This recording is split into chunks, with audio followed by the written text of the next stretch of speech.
مورکہ حق میں شکست خوردہ بھارت دہشت گردوں کے ذریعے ہائبرڈ جنگ کو فروغ دے رہا ہے۔ فیلڈ مارشل پاک فوج کے شعبہ تعلقات عامہ ISPR کے مطابق فیلڈ مارشل عاصم منیر نے نیشنل ورکشاپ بلوچستان کے 16ویں سیشن کے شرکاء سے ملاقات کی، جس میں سول سرونٹس اور ماہرین تعلیم بھی شریک ہوئے۔ انہوں نے کہا کہ دہشت گردی نہ مذہب دیکھتی ہے، نہ فرقہ اور نہ ہی نسل۔ دہشت گردی کے خاتمے کے لیے قومی سطح پر اجتماعی عزم اور یکجہتی ناگزیر ہے۔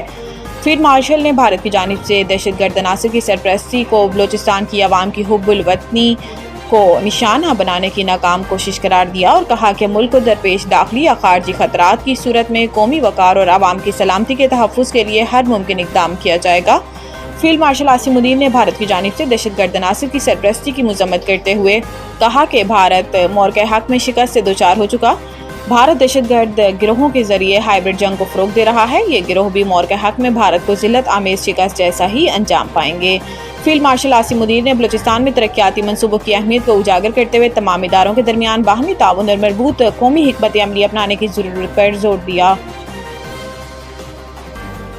اولاد بھی دوسروں کی اور مال بھی، خواجہ آصف نے قاسم اور سلیمان کی آمد روکنے کو ڈرامہ قرار دے دیا۔ گزشتہ روز اڈیالہ جیل میں صحافیوں سے گفتگو میں عمران خان نے کہا تھا کہ قاسم اور سلیمان پاکستان نہیں آئیں گے، میرے بچے کسی احتجاجی تحریک میں شریک ہوں گے اور نہ ہی کسی احتجاجی تحریک کی قیادت کریں گے۔ عمران خان کے فیصلے پر خواجہ آصف نے رد عمل دیتے ہوئے کہا کہ بانی PTI کا کوئی عمل سیاسی یا مالی منافع کے بغیر نہیں ہوتا، بہت سے ڈراموں میں سے یہ بھی ایک ڈرامہ تھا، مقصد والد اور اولاد کی ملاقات نہیں، سیاسی منافع تھا۔ انہوں نے مزید کہا کہ تحریک انصاف کے کارکن اور ان کے بچے اقتدار کی ہوس اور خواہشات کی تکمیل کے لیے استعمال ہوں گے، قربانیوں کے لیے اولاد بھی دوسروں کی اور مال بھی دوسروں کا، تاریخ بھی اس سے بڑی نوسربازی شاید ہی کسی نے کی ہو۔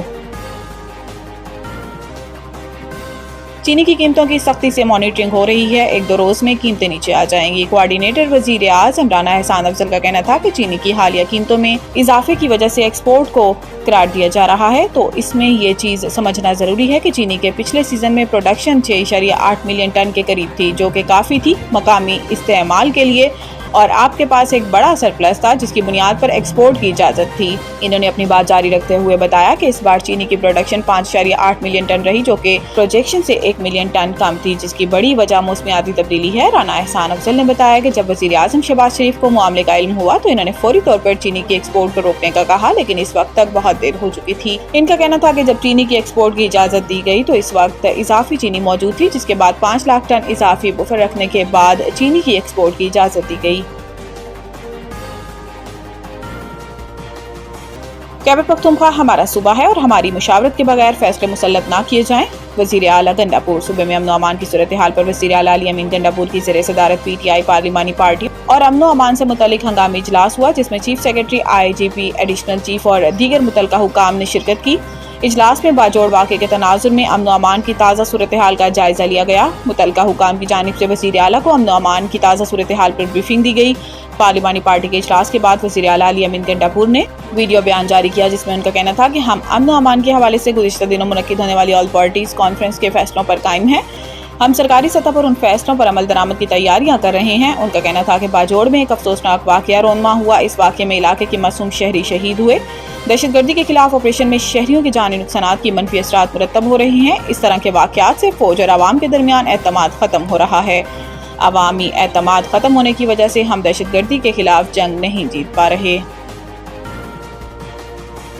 پنجاب میں مزید شدید بارشوں کا الرٹ جاری، 3 شہروں میں اربن فلڈنگ کا خدشہ۔ صوبائی ڈیزاسٹر مینجمنٹ اتھارٹی پنجاب کے مطابق آئندہ 24 گھنٹے میں لاہور، قصور، شیخوپورہ اور سیالکوٹ میں شدید بارش متوقع ہے۔ PDM حکام کا بتانا ہے کہ بارشوں کے باعث لاہور، راولپنڈی اور گجرانوالہ میں اربن فلڈنگ کا خدشہ ہے، جبکہ صوبے میں مونسون بارشوں کا سلسلہ 31 جولائی تک جاری رہ سکتا ہے۔